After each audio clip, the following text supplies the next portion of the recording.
Hi friends, welcome to VividTech.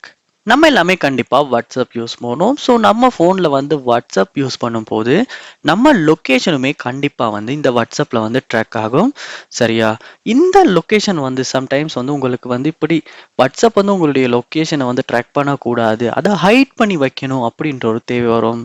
So இந்த வீடியோவில் வந்து நம்ம வாட்ஸ்அப்பில் நம்மளுடைய லொக்கேஷனை எப்படி ஹைட் பண்ணுறது அப்படின்றத தான் பார்க்க போகிறோம். ஸோ வாங்க வீடியோக்குள்ளே போகலாம். வீடியோ கடைசி வரைக்கும் ஸ்கிப் பண்ணாம பாருங்க. இது தான் நம்ம சேனலுக்கு ஃபர்ஸ்ட் டைம் வந்திருப்பீங்களா இருந்துச்சுன்னா நான் தான் விக்னேஷ். மறக்காம நம்ம சேனலை சப்ஸ்கிரைப் பண்ணிட்டு அப்படியே பார்த்துல பெல் ஐக்கனையும் கிளிக் பண்ணுங்க. ஸோ உங்களுக்கு வந்து உங்களுடைய வாட்ஸ்அப்பில் வந்து லொக்கேஷனை வந்து ஹைட் பண்ணணும். ஸோ நீங்கள் ஃபர்ஸ்ட் ஸ்டெப்பாக செய்ய வேண்டியது உங்கள் ஆண்ட்ராய்ட் ஃபோனில் செட்டிங்ஸ் உள்ள போங்க. செட்டிங்ஸில் போயிட்டு செட்டிங்ஸை கீழே ஸ்க்ரோல் பண்ணுவீங்களா இருந்துச்சுன்னா உங்களுக்கு லொக்கேஷன் அப்படின்ற ஒரு ஆப்ஷனாக பார்க்கக்கூடியதாக இருக்கும். அதை வந்து கிளிக் பண்ணுங்க. கிளிக் பண்ணிட்டு இங்கே ஆப் பெர்மிஷன்ஸ் அப்படின்ற ஒரு ஆப்ஷன் ஒன்று இருக்கும். அதையுமே கிளிக் பண்ணுங்க. கிளிக் பண்ண பிறகு இங்கே எல்லா ஆப்ஸுமே உங்கள் ஃபோனில் உள்ளது ஷோ ஆகும்.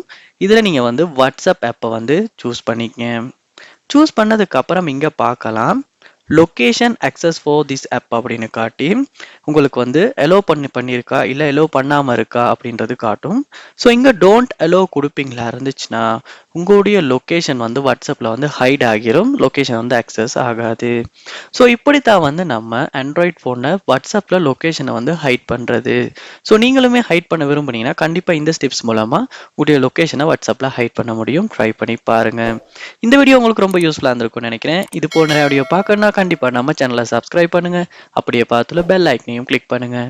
தேங்க்யூ.